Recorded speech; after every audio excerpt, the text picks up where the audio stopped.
s'inscrit dans le cadre de la synodalité. En lien avec Monseigneur Gosselin, il nous a semblé bon de proposer 3 journées de formation donc sur le thème de la synodalité, et on a vraiment voulu vivre ces journées de manière synodale. C'est pour ça que ce sont des journées partagées avec les prêtres, les diacres, les religieux et religieuses et tous les laïcs qui sont engagés dans le diocèse d'Angoulême.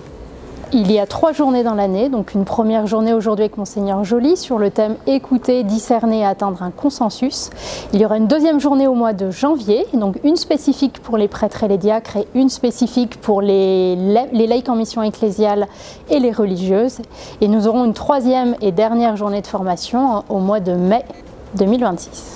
Il nous a vraiment semblé important de se saisir du thème de la synodalité pour réfléchir ensemble à la manière dont l'Église de Charente peut être de plus en plus synodale.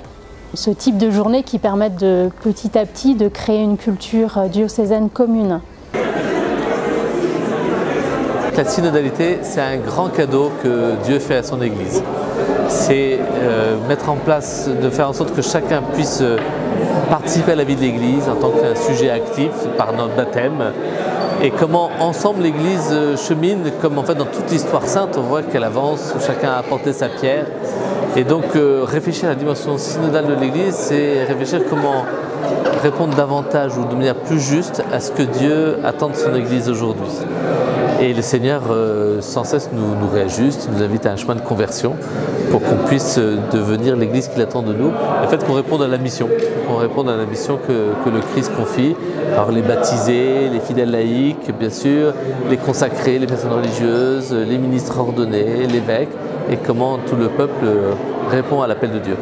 Le document final, c'était un événement assez fort parce que le pape François a choisi de le remettre tout de suite à l'Église en disant « je reconnais tout le chemin de discernement qui s'est fait et moi à l'intérieur de l'Église, à l'intérieur de ce chemin synodal, je reconnais ce qui s'est passé et je le confie tout de suite à l'Église ». Après, une des conclusions, c'est de nous dire c'est à vous de le mettre en œuvre, c'est à vous de trouver quel chemin faire.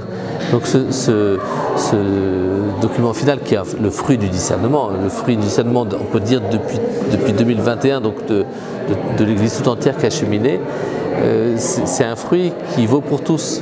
Et donc chacun, on peut le mettre en œuvre. Il n'y a pas des révolutions où on remet, comme certains pouvaient parfois soit le désirer, soit le craindre, vouloir tout changer.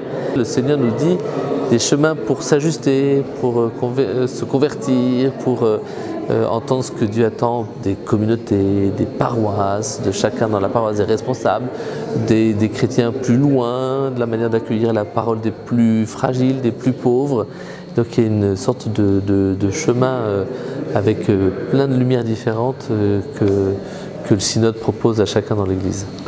En fait, on pourrait dire que peu importe le mot, mais le fait qu'on avance ensemble et qu'on avance, qu'on ne se contente pas de s'arrêter, mais que ce soit un peuple de Dieu qui avance, qui chemine, où chacun a sa pierre à apporter, ce n'est pas la volonté ni d'un pape ni de quelques-uns, c'est la volonté de Dieu. Et c'est Dieu qui nous appelle depuis le début à chacun apporter notre pierre avec nos talents, avec les charismes reçus, avec les lumières des uns et des autres, avec les différences, avec les perceptions qui ne sont pas exactement les mêmes de l'un, de l'autre, parfois même des conflits, parce que parfois on se frotte les uns les autres, mais on apprend aussi à dépasser les conflits pour arriver à quelque chose qui est plus beau. Et ça, c'est pas la volonté de quelques-uns, c'est bien Dieu qui le veut, parce que c'est lui qui nous conduit tous ensemble et qui nous conduit sur le chemin de la vie, mais pour qu'on puisse répondre à la mission qu'il nous confie.